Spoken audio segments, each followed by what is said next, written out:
আসসালামু আলাইকুম সম্মানিত দর্শক শ্রোতা সবাইকে শুভেচ্ছা।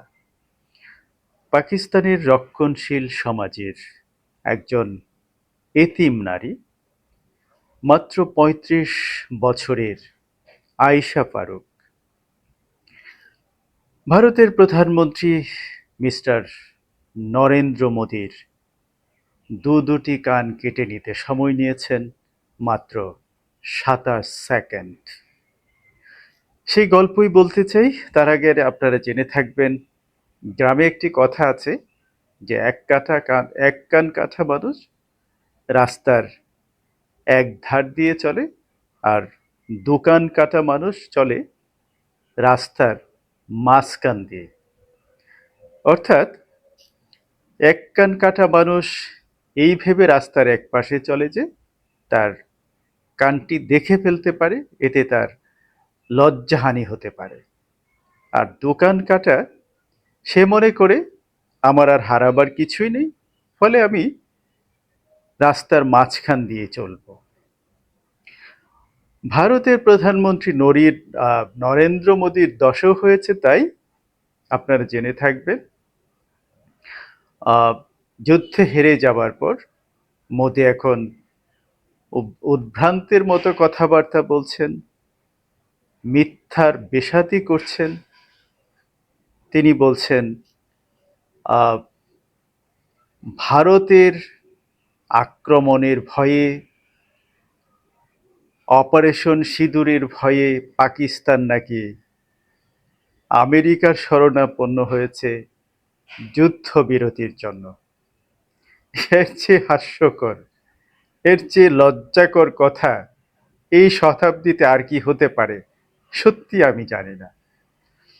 আপনারা জেনে থাকবেন এই অপারেশন সিঁদুর পরিচালনার পর ভারত জুড়ে মিষ্টি খাওয়ার ধুম পড়ে গিয়েছিল, কিন্তু কয়েক ঘন্টা পেরোতে না পেরোতেই পাকিস্তানের অকল্পনীয়, অবিশ্বাস্য প্রতিরোধ এবং পাল্টা আক্রমণের মুখে ভারত জুড়ে বিষাদের ছায়া নেমে আসে এবং তাদের সে লাল সিঁদুরে আহ, কালো মেঘের আহ, কালো মেঘে ছেয়ে যায় এবং আহ, ভারতীয় বাহিনীর মধ্যে অস্বস্তি নেমে আসে। তারা ভীত সন্ত্রস্ত হয়ে পড়ে, কারণ আকাশে এমন একজন বাজ পাখির আবির্ভাব ঘটে যার নাম আয়েশা ফারুক, যিনি একটি একটি খুবই সাধারণ পরিবার থেকে উঠে এসেছেন, যিনি শৈশবে তার বাবাকে হারিয়েছেন, মায়ের স্নেহ মমতায় বেড়ে উঠেছেন, কিন্তু রক্ষণশীল সমাজে সেই মা চাননি তার মেয়ে পাইলট হোক, আকাশে উড়ুক। কিন্তু আয়েশা ফারুক ছোটবেলা থেকেই ছিলেন নাছোড় বান্দা। তার সংকল্প ছিল তিনি আকাশে উড়বেনই, যে কোনো মূল্যে। ফলে সমাজের সমস্ত পিছুটান, পাছে লোকে কিছু বলে, সেই প্রবাদকে পেছনে ঠেলে, সকল অপবাদকে পেছনে ফেলে তিনি তার প্রশিক্ষণ কার্যক্রম এগিয়ে নিয়েছেন, নিজেকে গড়ে তুলেছেন এই শতাব্দীর এক অনন্য আকাশ যোদ্ধা হিসেবে। এবং আপনারা জেনে বিস্মিত হবেন, এই আয়েশা ফারুক সারা বিশ্ব তথা ভারতের গর্ব রাফাল বিমানকে মাত্র ২৭ সেকেন্ডে বাজ পাখির মতো অসীম ক্ষিপ্রতায় ভূপাতিত করেছেন, অসম সাহসিকতা এবং দক্ষ রণকৌশল প্রয়োগ করে। এবং এর পরপরই কার্যত ভারত তথা ভারতীয় যোদ্ধারা ভীত সন্ত্রস্ত হয়ে পড়ে পাকিস্তানের এরকম অকল্পনীয় প্রতিরোধ এবং পাল্টা আক্রমণের মুখে যখন তারা আর কুলিয়ে উঠতে পারছিল না, তখনই ভারত তার বন্ধু রাষ্ট্র আমেরিকা তথা বন্ধু ট্রাম্পের শরণাপন্ন হয় এবং ডোনাল্ড ট্রাম্পের মধ্যস্থতায় দুটি দেশ, পরমাণু শক্তিধর দুটি দেশ, অবশেষে যুদ্ধবিরতিতে রাজি হয়। এর ফলে একটি পূর্ণাঙ্গ তথা সর্বাত্মক যুদ্ধের সমূহ সম্ভাবনা থেকে আমরা তথা গোটা বিশ্ব কার্যত রক্ষা পেয়েছে, একথা বলতেই হবে। তবে আমি আগেই বলেছিলাম যে এই যুদ্ধটি মোটেও সর্বাত্মক রূপ নেবে না, কারণ পেছনের যারা কুশীলব অর্থাৎ আমেরিকা কিছুতেই এই মুহূর্তে এখানে একটি যুদ্ধ বাধক সেটি তিনি চাইবেন না। আপনারা যারা আমার পেহেলগাম ঘটনার পর আমি কয়েকটি ভিডিও করেছি, সেখানে আমি কিন্তু এই আভাস দিয়েছিলাম। আপনারা যারা নিয়মিত শুনেছেন, নিশ্চয়ই আপনারা আমার সেই কথার সত্যতা সচক্ষে প্রত্যক্ষ করেছেন। এই দোকান কাটা মোদির শুধু মিথ্যাচার করেই তিনি ক্ষান্ত হচ্ছেন না, আপনারা জেনে থাকবেন ভারত সাধারণত রাশিয়া এবং ফ্রান্সের যুদ্ধাস্ত্র ব্যবহার করে থাকে, বিমান এবং অন্যান্য সামরিক অস্ত্র কেনাকাটা করে। পক্ষান্তরে পাকিস্তান কার্যত চীন, তুরস্ক এবং আমেরিকা থেকে সামরিক অস্ত্র কেনাকাটা করে থাকে। এবং এই যুদ্ধে যে বিমানটি দিয়ে আয়েশা ফারুক ভারতের গর্ব রাফালকে গুঁড়িয়ে দিয়েছেন, বাতাসে মিশিয়ে দিয়েছেন,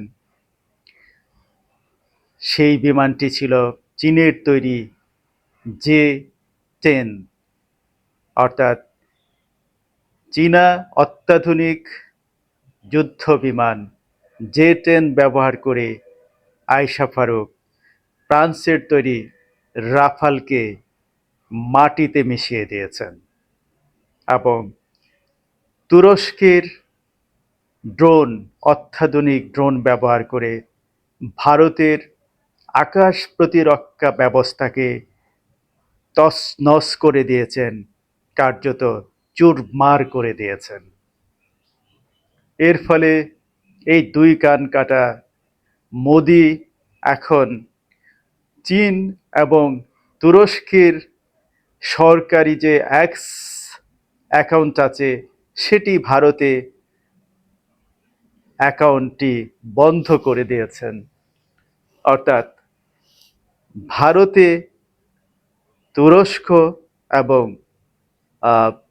চীনের এক্স অ্যাকাউন্ট কোনোভাবেই কেউ ব্যবহার করতে পারবে না, ভিজিট করতে পারবে না। সর্বতোভাবে অ্যাকাউন্ট দুটি ব্লক করে রেখেছেন। আপনারা জেনে থাকবেন শুধু চীন এবং তুরস্কই নয়, যারাই এই মোদির এই লজ্জাজনক পরাজয়ের খবর প্রচার করছে, প্রকাশ করছে, সত্য সবার সামনে তুলে ধরছে, তাদের অ্যাকাউন্টটি এই দুই কান কাটা মোদি ব্লক করে দিচ্ছেন। সম্মানিত দর্শক শ্রোতা, আপনাদেরকে আরেকটি বিষয় স্মরণ করিয়ে দিতে চাই আবারও। পেহেলগামের এই হামলাটি কার্যত ছিল মোদি এবং রয়ের একটি যৌথ পরিকল্পনার অংশ। এটি কিন্তু কিছুতেই একটি জঙ্গি হামলা ছিল না। এটির মধ্য দিয়ে মোদি কার্যত তার কোণঠাসা অবস্থা থেকে বেরোনোর প্রয়াস নিয়েছিলেন, কিন্তু বিধিবাম তার এই সর্বশেষ প্রচেষ্টাটিও কার্যত ধুলায় মিশে গেছে। তার এই স্বপ্নটি গুড়ে বালি পড়েছে এবং মোদির সমস্ত অস্তিত্ব জুড়ে যে পতিত স্বৈরাচার শেখ হাসিনা বাস করে, শেখ হাসিনার মতোই মোদি তার পথ ধরে দ্রুত সামনের দিকে এগিয়ে চলছেন বলে আমি মনে করছি। সম্মানিত দর্শক শ্রোতা, পরিশেষে আরেকটি বিষয় আপনাদের দৃষ্টি আকর্ষণ করতে চাই। আপনারা জানেন গতকাল আমাদের তথ্য উপদেষ্টা মিস্টার মাহফুজ আলমের কে শারীরিকভাবে লাঞ্ছিত করা হয়েছে জগন্নাথ বিশ্ববিদ্যালয়ের কিছু দাবি দেওয়ার বিষয়ে। তিনি সরাসরি কথা বলছিলেন তাদের দাবি দেওয়ার বিষয়ে সরকারের পক্ষ থেকে, তখনই তার মাথায় একটি বোতল ছুঁড়ে মারা হয়। আমি এই ঘটনার তীব্র নিন্দা জ্ঞাপন করছি এবং দায়ী ব্যক্তিকে দৃষ্টান্তমূলক শাস্তির আওতায় আনার, অবিলম্বে শাস্তির আওতায় আনার দাবি জানাচ্ছি। এই ঘটনা কোনোভাবেই গ্রহণযোগ্য নয় এবং আমি মনে করি এই যে ঘটনাটি, ন্যাক্কারজনক ঘটনাটি ঘটেছে, এটার পেছনে নিশ্চয়ই প্রতিক্রিয়াশীল জামাত শিবিরের হাত রয়েছে। আপনারা জেনে থাকবেন মাত্র কদিন আগেই এই মিস্টার মাহফুজ আলম জামাত শিবিরের ৭১-এর কৃতকর্মের জন্য ক্ষমা চাওয়ার আহ্বান জানিয়েছেন এবং তাদের নানা রকমের সাবোটাজ, অপকর্মের বিস্তারিত বর্ণনা দিয়েছেন। আমি মনে করি এটি তাদেরই চক্রের কাজ। ফলে সরকারকে আমি বলবো, আপনারা কাল বিলম্ব না করে দোষী ব্যক্তিকে রিমান্ডে নিন এবং এর পেছনের ষড়যন্ত্রের যে কুশীলব তাদের মুখোশ উন্মোচন করুন। পাশাপাশি কথায় আছে কান টানলে মাথা আসে। এই যে আপনারা শুরু থেকেই মব জাস্টিস সারা দেশব্যাপী চলছে, সেটা অনেকটা ধরি মাছ না ছুঁই পানির মতো সরকারের যে ভূমিকা, আমি মনে করি আজকের এই প্রেক্ষিতটিও সেই প্রেক্ষাপটেই দাঁড়িয়েছে। না হলে এরকমটি করার সাহস কেউ দেখাতো না।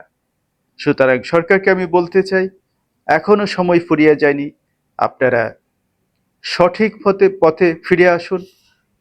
গণতন্ত্রের বিরুদ্ধে অবস্থান নিয়ে শত্রু তথা প্রভুদের স্বার্থ হাসিলের প্রচেষ্টা না করে এদেশের মানুষ এবং মাটিকে ধারণ করুন, দেশকে ভালোবাসুন এবং দ্রুত সময়ের মধ্যে, সম্ভব হলে ডিসেম্বরের আগে একটি নির্বাচনের ঘোষণা দিন। অন্যথায় আপনারা যে আগুন নিয়ে খেলা করছেন সেই আগুনে কিন্তু আপনাদেরই পুড়ে মরতে হবে, এ কথা ভুলে যাবেন না। সম্মানিত দর্শক শ্রোতা, প্রশ্ন তুলুন, প্রশ্ন করুন সকল অন্যায়ের বিরুদ্ধে। আল্লাহ হাফেজ।